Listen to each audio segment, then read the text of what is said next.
Avec ses paysages à couper le souffle et sa culture riche, le Mexique peut sembler être un paradis pour les touristes. Mais attention, ce paradis peut se révéler mortel. Des personnes disparaissant sans laisser de traces aux récits macabres de malchance, ces histoires ne manqueront pas de vous glacer le sang. Rejoignez-nous alors que nous dévoilons 5 récits glaçants d'Américains portés disparus, laissant derrière eux une multitude de questions sans réponse.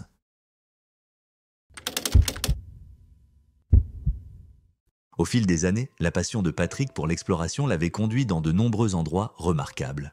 L'été 2018 marqua son premier voyage en dehors des Amériques, direction l'Asie du Sud-Est. Pourtant, c'est l'Amérique latine qu'il préférait. Les gens, la nourriture, les différentes cultures unies par une langue magnifique, tout cela résonnait en lui. Et maintenant, il était au Mexique, profitant d'un court séjour avant de rentrer chez lui. Comment aurait-il pu savoir qu'il y trouverait une fin prématurée et insensée?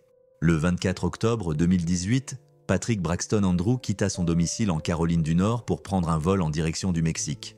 À 34 ans, Patrick était un voyageur chevronné. Après l'université, il avait travaillé pendant quelques années pour économiser suffisamment d'argent et entreprendre un voyage de 18 mois qui l'emmena au Mexique et dans le nord de l'Amérique du Sud. C'est à ce moment-là qu'il découvrit son amour pour la langue espagnole, un sujet avec lequel il avait eu du mal tout au long de ses études. Il apprit rapidement la langue, puis retourna chez lui à Davidson, en Caroline du Nord, où il devint professeur d'espagnol à temps partiel et propriétaire d'une entreprise de tutorat et de mentorat. Et maintenant, il était de retour au Mexique, où il prévoyait de visiter le parc national de la Barranca del Cobre. Patrick arriva à Urique, une municipalité de l'État de Chihuahua, dans le nord-ouest du Mexique, le 26 ou le 27 octobre. Il s'enregistra dans un hôtel local et se mit à explorer la région. Il n'avait que quelques jours pour le faire car il devait retrouver son frère à Mexico le 30 octobre. Patrick voulait profiter au maximum de ce temps. Il était excité, malgré le fait que l'État de Chihuahua soit connu pour être dangereux en raison de la criminalité et d'autres activités liées à la drogue. Le 28 octobre 2018, Patrick parla à ses parents vers 14h51, puis quitta son hôtel. Il partit pour une randonnée vers un endroit appelé la Playita. La journée était magnifique, tout comme le pays. Tout était parfait. 2 jours plus tard, à Mexico, Kerry Braxton Andrew attendait son frère. Ils devaient pas se retrouver. Mais Patrick ne se présenta jamais. Et à ce moment-là, il n'avait plus donné signe de vie depuis 2 jours. La famille de Patrick commença à s'inquiéter. Ils contactèrent le propriétaire de l'hôtel et furent stupéfaits d'apprendre que Patrick n'était jamais revenu de sa randonnée 2 jours auparavant. La famille de Patrick alerta les autorités. Plus de 100 policiers mexicains commencèrent à rechercher l'homme de 34 ans, ratissant la région de la Barranca del Cobre, espérant trouver la moindre trace de Patrick. Ils cherchèrent par avion et avec l'aide de drones, mais rien n'apparut. C'était comme si la terre avait englouti Patrick. Puis, le 17 novembre, ils trouvèrent quelque chose, un corps. Les autorités l'identifièrent rapidement comme étant celui de Patrick Braxton Andrew.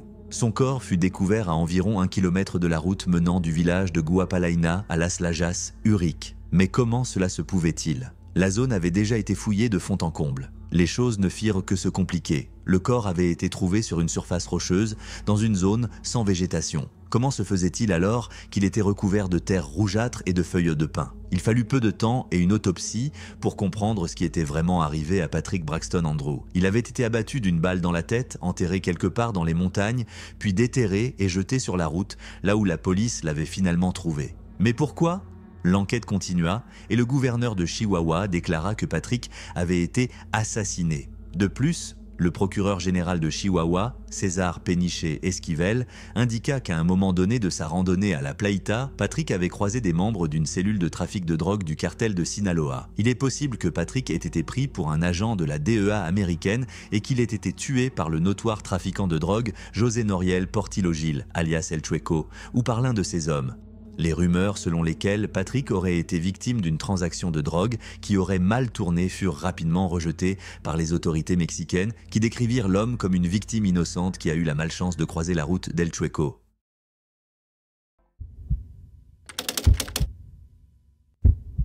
Il était plus qu'inhabituel pour Wilmer de manquer le petit déjeuner sans prévenir son ami. Depuis son retour au Mexique, l'homme s'assurait de voir ses amis chaque week-end. Sinon, sa vie était plutôt solitaire. Sa femme était décédée il y a des années, et il n'avait que son chien bien-aimé Bones pour lui tenir compagnie. Alors, où était-il? Et pourquoi n'avait-il prévenu personne s'il partait quelque part? Wilmer, originaire de Markleeville, une petite ville du nord de la Californie près du lac Tahoe, campait sur la péninsule mexicaine de Basse-Californie. Il connaissait bien cet endroit. Pendant 20 ans, Wilmer et sa femme avaient fait de nombreux voyages au Mexique. La mort de sa femme en 2019 avait temporairement interrompu ses visites dans la région, mais maintenant il était de retour. Wilmer vivait dans son camping-car avec son chien, Bones, dans une zone très isolée de Basse-Californie. Tant qu'il pouvait aller prendre son petit déjeuner avec des amis des environs quelques fois par semaine, il parvenait à supporter la solitude et le calme. En fait, il aimait cette vie paisible, qui se déroulait généralement sans incident. Bien sûr, il y avait eu cette vilaine histoire quelques mois auparavant. Wilmer conduisait son camping-car lorsqu'il eut un accident de la route avec 2 frères et sœurs mexicains. L'accident provoqua une confrontation houleuse et Wilmer dut leur donner 50 000 pesos mexicains, soit l'équivalent de 2 723 $ américains à l'époque, pour les dommages et les blessures qu'ils avaient subis, ainsi que pour le véhicule. Après cette affaire désagréable, l'homme de 80 ans continua à vivre sur la péninsule. Mais manquer le petit déjeuner était hors de son caractère. Ses amis étaient inquiets. Ce 11 février, ils décidèrent de rendre visite à Wilmer Trivette pour s'assurer que tout allait bien avec leur ami, qu'ils appelaient affectueusement Dino. Mais une fois sur place, ils furent accueillis par une vue inquiétante. Bones était seul, assis sur le porche et aucune trace de Wilmer. Les amis de Wilmer savaient que l'homme n'allait jamais nulle part sans son chien. Avec un mauvais pressentiment, ils décidèrent de descendre là où ils savaient que le camping-car de Wilmer était censé se trouver. Sauf qu'il n'était pas là, et Wilmer non plus. Ils alertèrent les autorités, qui à leur tour informèrent la famille de l'homme de sa disparition. Eux non plus n'avaient aucune idée de l'endroit où il se trouvait. Au début, les recherches furent infructueuses. Sans preuve ni piste, les autorités ne savaient pas quoi faire. Mais tout changea le 23 février lorsqu'un officier de police trouva le camping-car de Wilmer, presque 2 semaines après sa disparition. Le camping-car avait été incendié, ce qui poussa les autorités à croire qu'il y avait eu acte criminel dans cette affaire. 2 mois plus tard, en avril 2023, un chien cadavre dressé fit une macabre découverte. Les autorités trouvèrent un corps en décomposition enterré dans une tombe peu profonde. Il s'agissait de Wilmer Trivette. Mais qui aurait bien pu faire cela? Et pourquoi? Il ne fallut pas longtemps aux autorités pour revenir à la dispute liée à l'accident de voiture dans lequel Wilmer avait été impliqué quelques mois auparavant. Après l'accident, les 2 frères et sœurs mexicains et Wilmer Trivette avaient eu une violente altercation. Wilmer les avait payés et pensait que l'affaire était réglée. Mais des mois plus tard, les 2 individus jugèrent que le paiement n'était pas suffisant. Encore enragés, ils kidnappèrent l'homme de 80 ans et mirent fin à ses jours. Joan Hector et sa sœur, Joseline Guadalupe N., dont les noms complets n'ont pas été divulgués conformément à la loi mexicaine, enterrèrent ensuite le corps dans une tombe peu profonde, incendièrent le camping-car de l'homme, puis partirent. Wilmer est tendrement rappelé par ses amis et sa famille, ainsi que par son fidèle compagnon, Bones.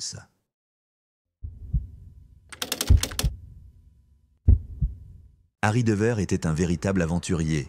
Il en avait assez pour 10 personnes. Au fil des années, il avait parcouru une grande partie du monde et comprenait que ce dernier pouvait être aussi dangereux qu'extraordinaire. La dent ébréchée qu'il avait reçue d'un coup de pistolet enfoncé dans sa bouche au Venezuela en était la preuve. Mais rien ne pouvait se comparer à ce qu'il vivait actuellement au Mexique. L'armée venait de l'escorter hors d'une zone très dangereuse et on lui avait dit qu'une autre escorte l'attendait dans une autre ville. Tant mieux, tant qu'il pouvait encore se rendre au Brésil pour la Coupe du Monde. Il envoya un rapide message à sa petite amie pour lui expliquer la situation, puis reprit son chemin, le moteur de sa moto rugissant. Harry Dever n'avait aucune idée de l'horrible sort qui l'attendait. C'était le 25 janvier 2014, lorsqu'Harry Dever envoya son dernier message. À 32 ans, Harry était un aventurier dans l'âme, mais rien ne l'avait préparé à la situation tendue au Mexique. Ce New-Yorkais venait de troquer une carrière de haute finance pour la liberté d'un voyage à moto à travers les continents. Il souhaitait vivre une dernière aventure épique avant de se poser définitivement, projetant de traverser le Mexique et l'Amérique centrale à moto pour rejoindre le Brésil à temps pour la Coupe du Monde, puis de se rendre à Ushuaia, la ville la plus méridionale du monde. Le voyage d'Harry l'avait conduit au Michoacán, au Mexique, où la situation semblait hors de contrôle. Après qu'un groupe de civils ait pris des mesures contre un cartel de drogue majeur le mois précédent, le gouvernement mexicain avait envoyé des milliers de soldats et de policiers pour maintenir la paix. Le gouvernement s'était ensuite allié aux vigilantes pour renverser le cartel. La situation devenait de plus en plus tendue et dangereuse de jour en jour, et le Michoacán était désormais le pire endroit possible pour un touriste. 4 jours plus tard, le 29 janvier 2014, la mère d'Harry, Anne Dever, attendait que son fils l'appelle. Le 29 janvier était l'anniversaire du père décédé d'Harry, et le jeune homme appelait toujours sa mère à cette occasion, sans faute. Lorsqu'il ne le fit pas, et étant donné que la dernière personne à avoir entendu parler d'Harry remontait à 4 jours, Anne eut un pressentiment qu'il était arrivé quelque chose de terriblement grave à son fils. C'est alors qu'elle alerta les autorités mexicaines. Elle se rendit au Mexique, cherchant désespérément des réponses. Pendant des mois, les amis et la famille d'Harry passèrent au peigne fin les indices, les signalements et les fausses pistes. Ils diffusèrent des informations sur des pages Facebook dédiées aux jeunes aventuriers. Ils n'ont jamais perdu espoir d'un dénouement heureux. Puis en juillet, tout changea. À 300 miles du dernier endroit connu où se trouvait Harry Dever, les autorités mexicaines trouvèrent une moto enterrée dans une tombe peu profonde. La moto avait été dépouillée de ses pièces et était couverte de boue.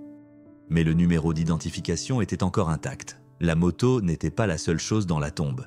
Il y avait aussi 2 sacs, chacun contenant les restes fortement décomposés d'un homme. Anne Dever fournit un échantillon d'ADN à la police pour aider à confirmer l'identité des restes. Et les résultats étaient clairs, les restes appartenaient à son fils, Harry Devert. Les autorités pensent maintenant qu'Harry Devert a été pris par erreur pour un agent de la lutte antidrogue américain et tué par Adrian Reyes Cadena, un chef de gang local. Cadena, connu sous le nom d'El Tigre, fut arrêté en août 2015. Anne Devert croit que son fils était simplement au mauvais endroit au mauvais moment, une victime innocente des caprices de personnes dangereuses et cruelles.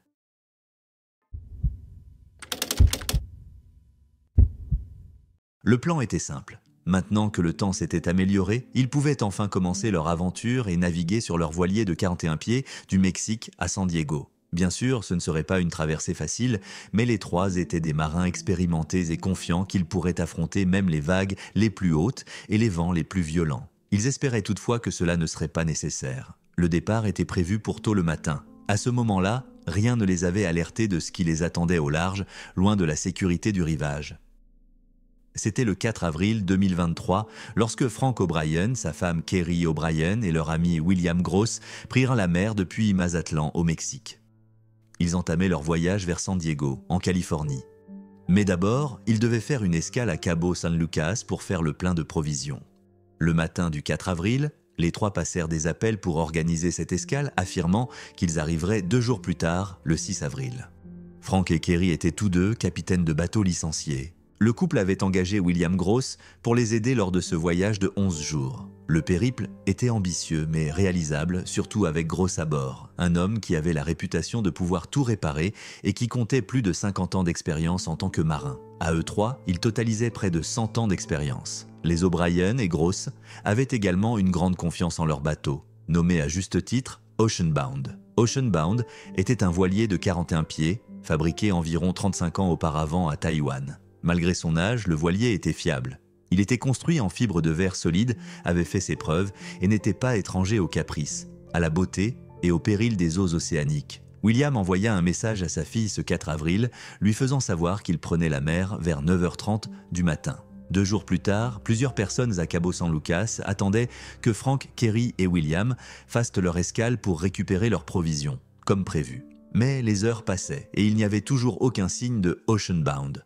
Ils ne se présentèrent ni le jour suivant, ni le surlendemain. De retour aux États-Unis, Mike Argal, le frère de Kerry, commençait à s'inquiéter. Et Melissa Spicuzza, la fille de William aussi. Il était si inhabituel pour eux de ne pas appeler ou envoyer de messages, et si quelque chose leur était arrivé en mer, il était temps d'agir. Ils alertèrent les autorités, qui lancèrent immédiatement des recherches pour retrouver le bateau disparu. Il n'y avait aucune trace de leur arrivée à Cabo San Lucas, ce qui ajoutait à l'inquiétude générale. Pour aggraver les choses, les autorités savaient que Oceanbound n'était pas équipé de GPS et avec les communications notoirement instables dans la région de Baja, les recherches devaient être menées à l'ancienne. La marine mexicaine et les gardes-côtes américains lancèrent une recherche massive, ratissant 200 57 milles nautiques carrés au large de la côte nord du Pacifique mexicain, une zone plus vaste que l'État de Californie. Le Canada apporta également son soutien avec des moyens supplémentaires. Ils utilisèrent des hélicoptères, des bateaux et toutes les technologies à leur disposition, mais il n'y avait aucun signe du voilier disparu. Aucune trace des 3 Américains. Après avoir passé 281 heures cumulées à essayer de trouver le moindre indice, les gardes-côtes durent finalement prendre une décision difficile, suspendre les recherches. Malheureusement, nous n'avons trouvé aucune preuve permettant de localiser les 3 Américains ou de comprendre ce qui a pu leur arriver, déclara le commandant Gregory Higgins. Les autorités estiment qu'il est possible que les trois aient rencontré de mauvaises conditions météorologiques et des vagues de 20 pieds, mais ce qui est arrivé aux trois Américains reste un mystère.